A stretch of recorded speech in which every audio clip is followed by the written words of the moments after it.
सफ़र हो ज़ियारत का और साथ में बलूचिस्तान भर के मुंतखब ज़हीन बच्चों का लीडरशिप कैंप हो।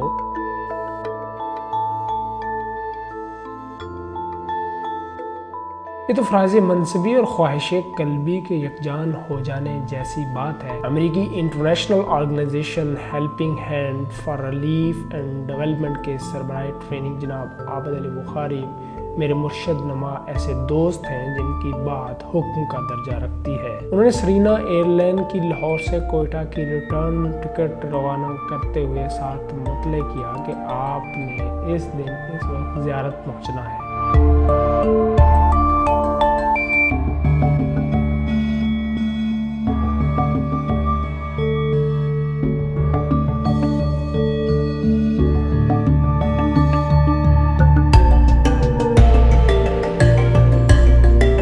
यूँ हमने कोयटा पहुंचते ही सबसे पहले कोयटा की सैर की सोची।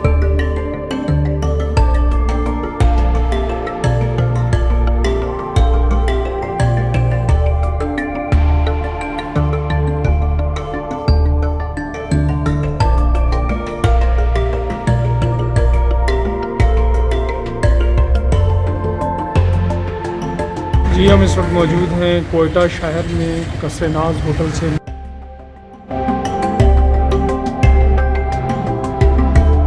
कोयटा 11वीं सदी तक कासी कबीले का मस्कन था। फिर 11वीं सदी में ही जब महमूद गजनवी ने इसको फतह किया, पहली अफगान वार यानी 1839 के बाद 1876 में ये ताजदार बरतानिया के पास चला गया। उस वक्त इसको कोयता कहा जाता था, जिसका पश्तो में मतलब किला का होता है।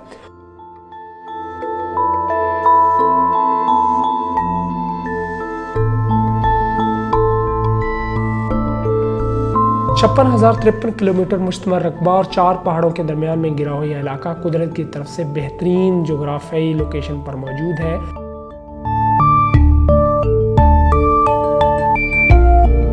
दिफाई लिहाज से इसकी पोजीशन बहुत ज़बरदस्त है। गोलान पास होने की वजह से हमेशा बैनुल अक़वामी रास्तों से जुड़ा हुआ और हिना झील ने इसकी खूबसूरती में बहुत ज़्यादा इजाफा कर दिया है।